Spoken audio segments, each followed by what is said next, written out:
almost unfair. Here is something that most people will never tell you out loud. A mature woman does not fall in love with words. She has heard every compliment. She has read every sweet text. She has sat through every candlelit dinner where a man tried too hard to say the right thing. Words stopped impressing her a long time ago. What actually moves her, what actually cracks open that guarded heart she has spent years protecting, is something far more primal: touch. But not just any touch, not the clumsy, grabby, I saw this in a movie kind of touch. I am talking about specific, intentional, psychologically powerful touches that communicate things words literally cannot say. Safety, confidence, tenderness, desire, all without opening your mouth. Dr. Dasher Kellner, a psychologist at UC Berkeley, conducted a fascinating study where strangers were asked to communicate emotions through brief touches on the forearm. No words, no facial expressions, just touch. The result? People could accurately identify emotions like gratitude, love, and sympathy through touch alone with up to 78% accuracy. 78%. Your mouth wishes it could be that effective. So, if you have ever wondered why some men seem to effortlessly make women feel connected to them, while others try everything and still get the friend speech, this is your answer.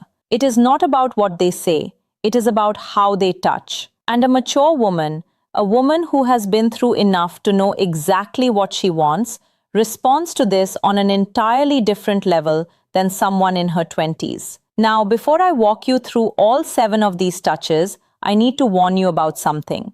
2 of the touches on this list seem so simple that you will be tempted to dismiss them. Do not. Those are the ones that mature women have specifically told me make them feel things they cannot explain. And the last touch on this list, number 7, has a psychological effect so strong that relationship therapists actually prescribe it to couples on the edge of separation. I will explain why when we get there. Let us start with the first touch that quietly rewires how she feels about you. The first touch is what I call the slow lower back guide. And before you roll your eyes thinking this is just basic gentleman behavior, hear me out, because the science behind this one is staggering. When you place your hand gently on the small of a woman's back, maybe while walking her through a doorway, guiding her through a crowd, or standing beside her at an event, you are activating one of the most nerved, dense areas of the human body. The lower back contains a massive cluster of nerve endings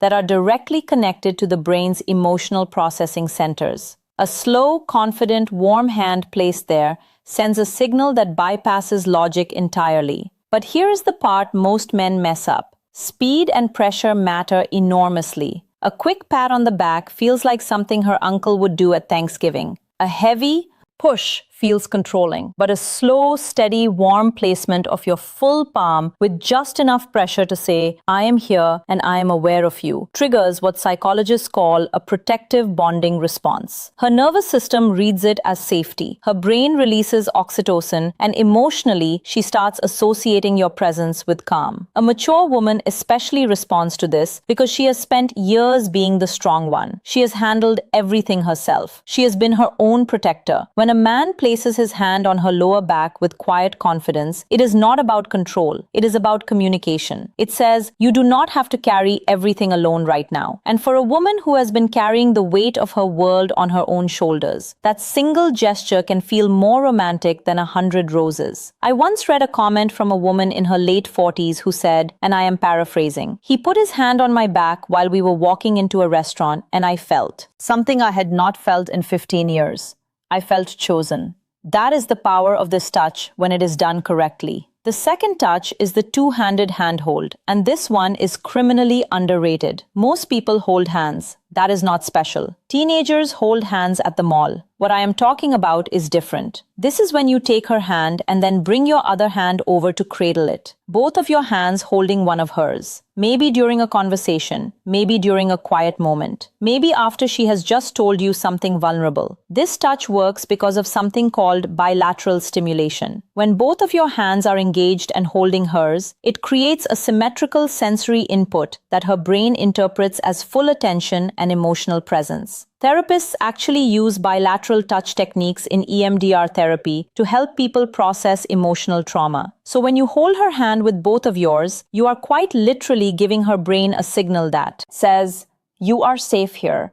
I am fully present." For a mature woman, this is devastating in the best possible way. She has probably spent years with men who were physically present but emotionally somewhere else. Their body was at the dinner table, but their mind was on their phone, their work, their fantasy football league. When you hold her hand with both of yours and look at her while she is speaking, you are giving her something she may have stopped believing existed. Full, undivided, embodied attention. And honestly, the contrast alone is what makes this so powerful. She has had years of half-hearted affection. When she feels both of your hands wrapped around hers with warmth and intention, her brain practically screams, "This one is different." And once a mature woman's brain decides, "You are different," good luck to every other man who tries to compete with that. Now, touch number 3 is the one that catches most women completely off guard. It is the forehead touch. And no, I do not mean a forehead kiss, although we will talk about something similar later. I mean the act of gently pressing your forehead against hers. Foreheads touching, eyes closed naturally, breathing syncs up, the world goes quiet. This might sound overly intimate for something so simple, but the psychological weight of this gesture is enormous. Dr. Sue Johnson, the creator of emotionally focused therapy and one of the most cited relationship researchers alive, has written extensively about what she calls bonding moments. These are micro interactions that activate the attachment system in adults, the same way a mother's touch activates it in infants. The forehead touch is one of the most potent bonding moments two adults can share. Why? Because it requires vulnerability from both people. You cannot press your forehead against someone's from across the room. You have to be close. You have to slow down. You have to let your guard down. And for a mature woman who has built emotional walls high enough to block out most of the nonsense the world has thrown at her,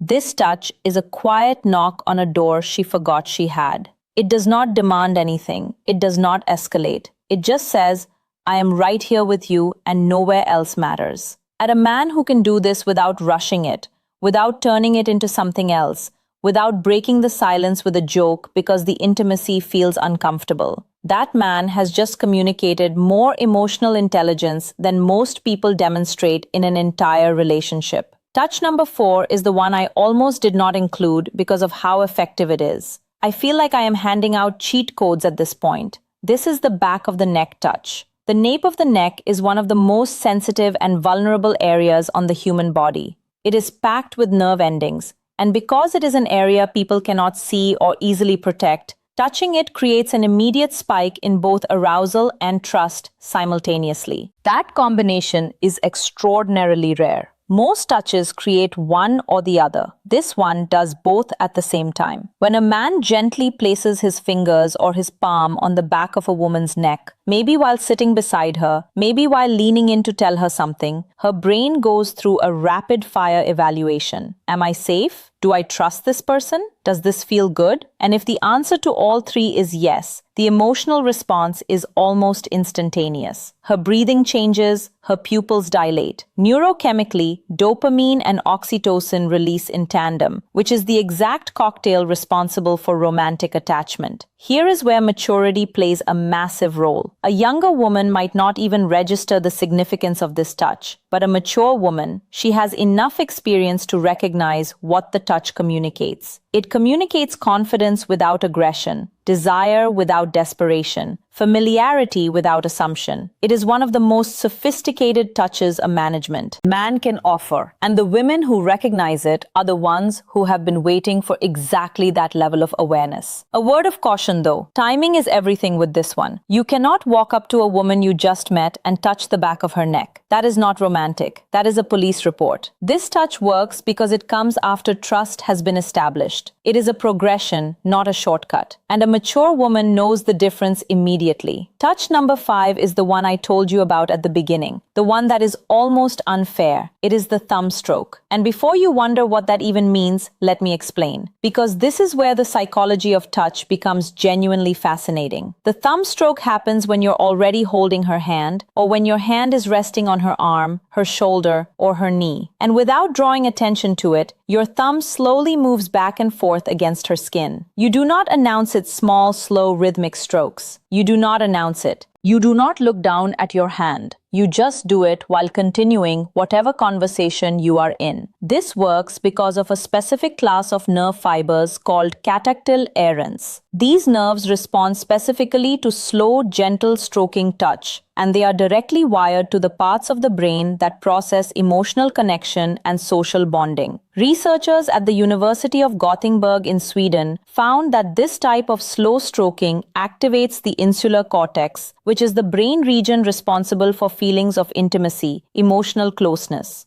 In other words, when your thumb moves slowly across her skin, you are literally activating the part of her brain that makes her feel close to you. And because it is so subtle, she may not even consciously register what you are doing, but her brain absolutely registers it. Her body absolutely responds to it. And emotionally, she starts feeling drawn to you in a way she might not even be able to articulate. This is why I said it is almost unfair, because a mature woman who feels this, a woman who has spent years in relationships where affection was either performative or absent, will feel that small absent-minded thumb stroke and think he does not even realize he is doing it. This is just how he is. And that thought, that belief that your tenderness is effortless rather than calculated, is what makes her fall. Not the grand gestures, not the expensive gifts, the unconscious, gentle movement of your thumb while you are talking about something completely ordinary. That is what love actually feels like to a woman who has seen everything else. Touch number 6 is what I call the silent pull. This is the moment when you are sitting beside her or standing next to her, and without a word, you reach over and gently pull her closer to you. Maybe your arm goes around her shoulder and draws her in. Maybe your hand finds her waist and closes the gap between you. No announcement, no come here, just movement. This touch works on a principle that attachment researchers call proximity seeking. In attachment theory, one of the primary signs of secure bonding is the instinctive desire to reduce physical distance between two people. When you pull her closer without being asked, you are mirroring what a securely attached partner does naturally. You are saying through action, the space between us was too much. I wanted you closer. For a mature woman, this is profoundly meaningful. Because here is what nobody tells you about women over 35 or 40. Many of them have spent years feeling like they had to earn closeness. They had to be attractive enough, agreeable enough, accommodating enough to deserve affection. They have been in relationships where physical closeness only happened when the other person wanted something. So when a man pulls her close simply because he wants her near him, not because he is initiating something, not because he is performing for an audience, but just because the distance felt wrong, it rewrites a story she has been telling herself for years. It tells her she is wanted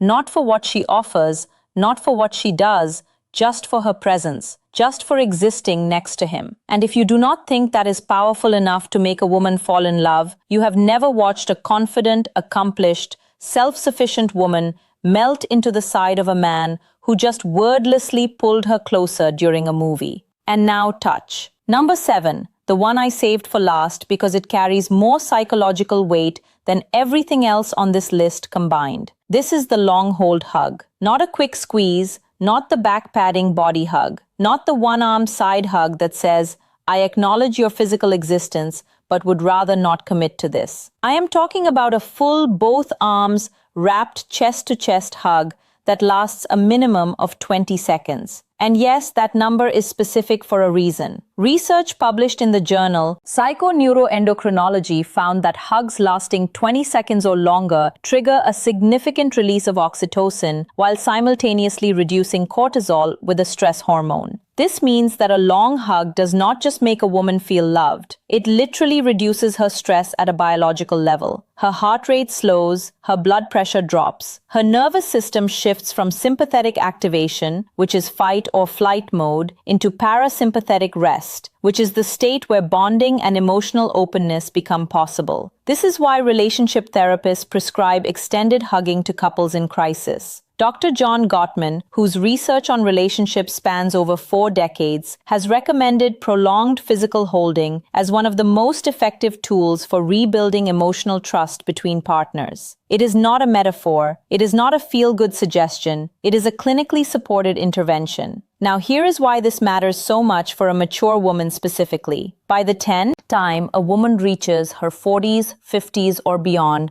she has likely experienced loss, heartbreak, betrayal, loneliness she never talked about. She has learned to hold herself together so well that most people around her do not even realize she is hurting. She has become her own support system because she had to be. When you wrap your arms around that woman and you hold on, not for a polite 2 seconds, but for a full, unhurried, genuine embrace that says, I am not letting go until you are ready. Something shifts inside her that she cannot control. Every wall she has built, every defense she has perfected, every instinct that tells her to stay guarded, all of it softens. Not because she is weak, but because for the first time in a very long time, she does not have to be strong. And that, honestly, is the most powerful thing a touch can do. Not excite her, not impress her, but relieve her. Give her permission to stop holding everything together for just one moment. If you can be the man who gives her that, she will not just fall in love with you. She will choose you deliberately, repeatedly, with every part of herself that she has been protecting from the wrong people for years. So now you have them, 7 touches, each one backed by psychology, neuroscience, and the lived experience of women who have been through enough to know exactly what real connection feels like. And the beautiful thing about every single touch on this list is that none of them require money, status, or perfect timing.